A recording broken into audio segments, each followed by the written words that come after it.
បាទសួស្តីប្រិយមិត្តទាំងអស់គ្នាថ្ងៃនេះខ្ញុំមានវីដេអូមួយទាក់ទងទៅនឹងការដោះលេខកូដលើទូរស័ព្ទដៃមួយ iPhone បងប្អូនណាបាទអញ្ចឹងឥឡូវជាដំបូងបងប្អូនត្រូវបើកGoogle Chrome បងប្អូនណាបាទនេះ Google Chrome ហ្នឹងបាទGoogle Chrome ហ្នឹងបាទតបមកបងប្អូនវាយពាក្យនេះសម្រាប់យើង download firmware បងប្អូនណា firmware សម្រាប់ iPhone ណាបាទចាំខ្ញុំ copy tag នេះនៅក្រោមវីដេអូខ្ញុំបងប្អូនណាបងប្អូន copy tag copy link នេះទៅបងប្អូនយកទៅ download កម្មវិធីសម្រាប់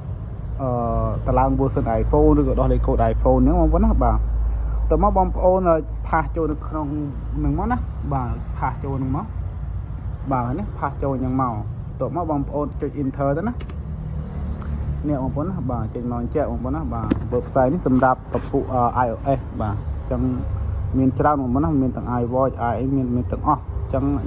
នេះយើងចូលទៅក្នុងនេះបងប្អូនណាចូលទៅក្នុង iPhone នេះអានេះតាក់ទងទៅនឹងទូរស័ព្ទបងប្អូនណាបាទនេះតាក់ទង iPad តាក់ទងស្អីច្រើនតែឥឡូវយើងគោលបំណងយើងចង់ download software បងប្អូនណាបាទចូលនឹងមកតោះមកបងប្អូនឃើញច្រើនយើងទាំង iPhone 17 10មកគោកបាទអញ្ចឹង iPhone series នេះគឺ iPhone 8បងប្អូនណាបាទអញ្ចឹងខ្ញុំចុច 8 មកណាបាទនេះផ្ទៀងផ្សាយពាណិជ្ជកម្មយើងខ្វែងទៅបាទ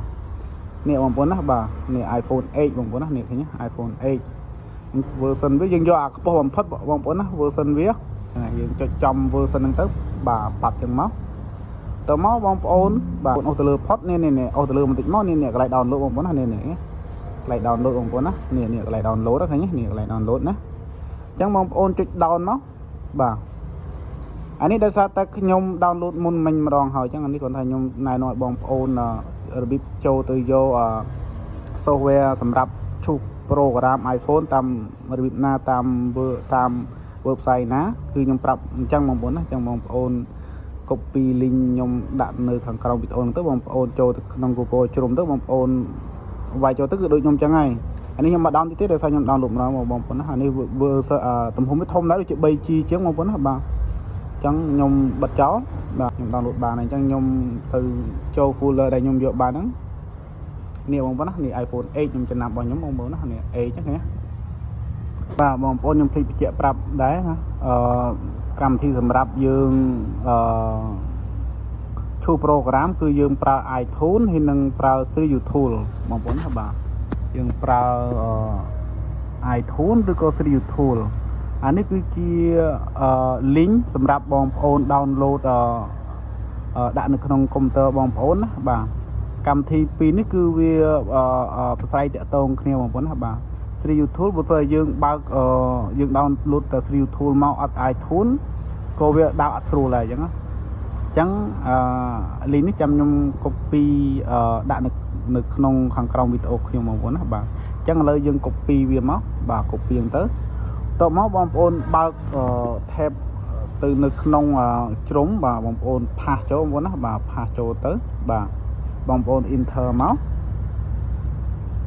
បាទនេះបងប្អូនណាបាទមកហើយនេះiTunes បងប្អូនណានេះ iTunes បងប្អូនបាទអញ្ចឹងយើងយក version ដែលខ្ពស់បំផុតបងប្អូនណានេះយើងយកហ្នឹងមកនេះណាបាទ iTunes នេះមកនេះកន្លែង download នេះកន្លែងនេះមិនសិនបងប្អូន32 bit ឬក៏60ឬក៏32ឬក៏64 bit បងប្អូនណាបាទអញ្ចឹងយើងចុច download ទៅនេះវា load ឲ្យឯណាអញ្ចឹងយើងចុច download ទៅគឺវាឲ្យបងប្អូនណាតែថាតែរបស់ខ្ញុំមានស្រាប់ហើយខ្ញុំអត់ down ទេហើយមួយទៀត link សម្រាប់ Stereo Tool បងប្អូនណាបាទ Stereo Tool បាទ Stereo Tool បងប្អូនចុច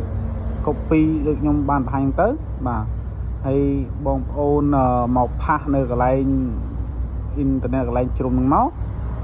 ផាសទៅបងប្អូន enter មកនេះបងប្អូនណា download បាទចុច download ទៅវាសួរយើងនេះមិនសិនបងប្អូន64 bit ឬក៏32 bit អញ្ចឹងណាបាទអញ្ចឹងបងប្អូនចុច download ទៅក្នុងចំណោមមួយហ្នឹងណាបាទនេះ download ហ្នឹងតែខ្ញុំមក down តិចខ្ញុំមានស្រាប់ហើយអញ្ចឹងបាទបងប្អូនយល់ហើយនេះខ្ញុំបញ្ជាក់ប្រាច់ច្បាស់ទី1អានេះគឺសម្រាប់ down software ទី1លើបាទសម្រាប់ down software សម្រាប់ version តម្លើងតម្លាក់ version ណាបាទតម្លើង version ឬដោះលេខកូដហ្នឹងហើយកម្មវិធីដែលថាសម្រាប់យើងទៅឈូស program គឺនេះ iTunes ឬក៏ Stereo Tool បងប្អូនណាបាទហើយនេះមួយទៀតបងប្អូនណានេះបងប្អូនណាបាទនេះកម្មវិធីនេះបងប្អូនណាបាទឥឡូវខ្ញុំបើក Stereo Tool ហ្នឹងទៅ เนี่ยបងប្អូនវាចេញចែកឃើញទេបាទហ្នឹងហើយចេញចឹងហើយកម្មវិធី iTunes បងប្អូន install ដាក់ក្នុងកុំព្យូទ័របងប្អូនទៅបាទភាគច្រើនលើគេឈូសតាមអ្នកតាម Free Tool គេនិយមឈូសហ្នឹងខាងគេចឹងណាបាទឈូសតាម iTunes ក៏បានដែរចាំមើលខ្ញុំប្រាប់តាមមួយចំណុចទៅមួយចំណុចបងប្អូនណាបាទឥឡូវយើងបើក Free Tool មុនបាទបើក Free Tool ទៅប៉ុណ្ណឹងមក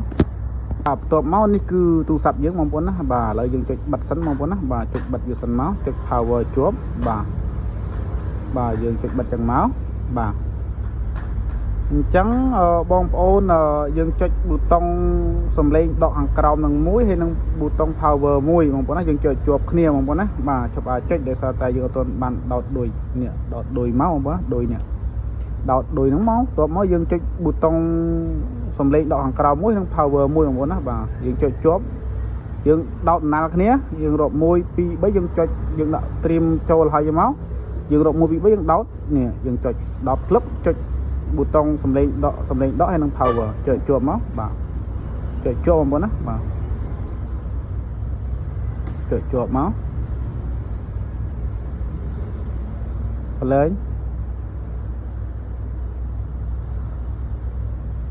នេះអូខេបងប្អូនណាឃើញទេបាទអញ្ចឹងវាលោតអញ្ចឹងហ្នឹងឃើញទេវាលោតដូចអញ្ចឹងហើយបានយើងឈូសម៉ាស៊ីនបានបងប្អូនណាបាទហើយឥឡូវនេះខ្ញុំបញ្យល់នៅក្នុង i3 Tool មុនបាទនេះបងប្អូនឃើញនេះយើងចូល plus នេះបងប្អូនណាបាទចុច plus មកចុច plus ទៅបងប្អូននេះយើងចូលនេះ iTunes បងប្អូនណា iTunes plus នេះណា iTunes plus ហ្នឹងមកតបមកបងប្អូននេះរើសអាទី2នេះបងប្អូនណាអានេះយើងឈប់ផ្ដាច់លេខកូដមកនេះអានេះណាបើយើងយកretain user data នេះមានន័យថា update version តែអត់លុប program នៅក្នុងម៉ាស៊ីនគេទេអានេះណា